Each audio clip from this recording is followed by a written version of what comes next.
السلام علیکم، میرا نام ڈاکٹر فرتاش ہے اور میں بنیادی طور پہ ایک یورولوجسٹ ہوں۔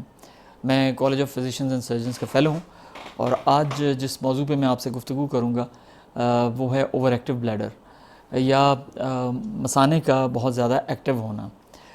مثانہ وہ آپ کی تھیلی ہے جس میں آپ کا پیشاب سٹور ہوتا ہے، اور اگر مثانہ بہت زیادہ حرکت کرے یا اس میں پریشر بہت زیادہ بنے یا اس کو کوئی چیز اریٹیٹ کرے تو آپ کو بار بار یہ محسوس ہوگا کہ مجھے پیشاب کرنے جانا ہے۔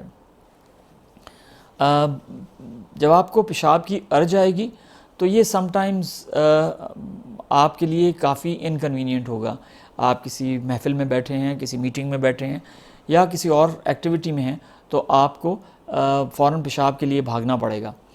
سم ٹائمز وہ پیشاب کپڑوں میں بھی نکل جاتا ہے، لیکن یہ ضروری نہیں ہے کہ وہ پیشاب کپڑوں میں نکلے تو ہم اس کو اوور ایکٹیو بلیڈر کہیں۔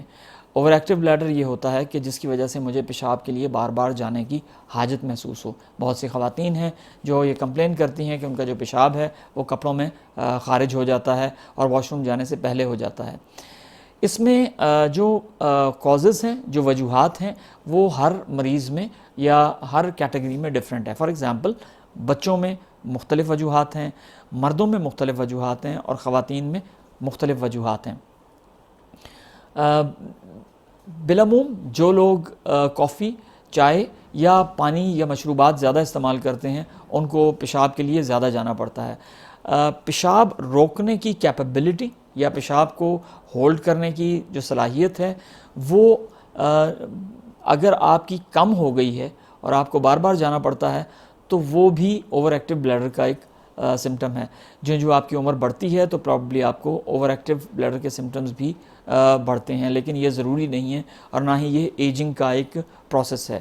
مردوں میں بالعموم اگر ان کو کافی عرصے سے پیشاب کی کوئی رکاوٹ ہے جس میں ان کا جو پروسٹیٹ گلینڈ ہے وہ بڑھ گیا ہوا ہے اور ان کے مثانے کو زور لگانا پڑ رہا ہے تو اس میں بھی مثانے کی ایکٹیویٹی بڑھی ہوئی ہوتی ہے اور اس کی کانٹریکٹیلٹی اور اس کی ایکٹیویٹی زیادہ ہو جاتی ہے ایز کمپیئر ٹو جو نارمل لوگ ہیں۔ اسی طریقے سے اگر آپ کے مثانے کو آپ کے پیشاب کی نالی تنگ ہونے کی وجہ سے، جس کو ہم یورتھل اسٹرکچر کہتے ہیں، اس کی وجہ سے زیادہ کام کرنا پڑتا ہے تو اس میں ایکٹیویٹی اس کی زیادہ ہو جاتی ہے اور پیشنٹ کو بار بار پیشاب آتا ہے۔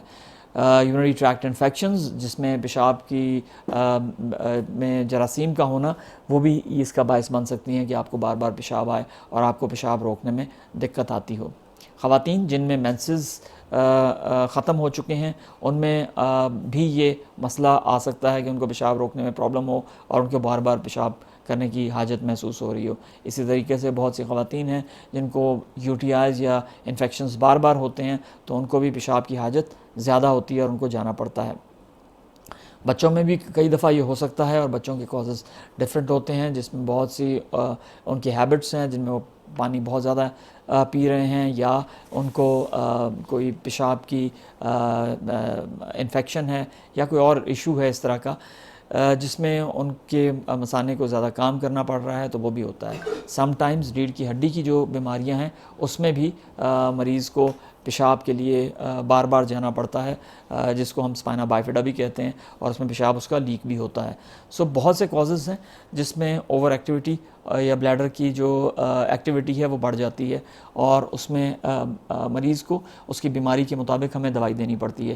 بہت سے ایسے پیشنٹس ہیں جن کی بلیڈر کی کیپیسٹی چھوٹی ہوتی ہے، مثلاً بالعموم جب ہمیں ایک گلاس پانی جتنا پیشاب آتا ہے تو ہم کہتے ہیں کہ ہمیں پیشاب آ رہا ہے تو ہم واش روم سے ہو آئیں۔ بہت سے لوگ ایسے ہوتے ہیں جن کے جو مثانے کی کیپیسٹی ہے وہ ایک گلاس پانی جتنی نہیں بلکہ اس سے کم ہوتی ہے تو پھر ان کو پیشاب بھی بار بار آتا ہے اور ان کو جانا پڑتا ہے۔ سو اوور ایکٹیو بلیڈر کے لیے ایسے پیشنٹس کے لیے بہت سی چیزیں ہیں جو ہم سجیسٹ کر سکتے ہیں۔ میں اپنی اگلی ویڈیو میں آپ کو بتاؤں گا کہ اوور ایکٹیو بلیڈر کے لیے ہمیں کیا کیا علاج پیشنٹ کو تجویز کر سکتے ہیں یا کیا کیا اس کو بتا سکتے ہیں۔ آپ کا بہت بہت شکریہ۔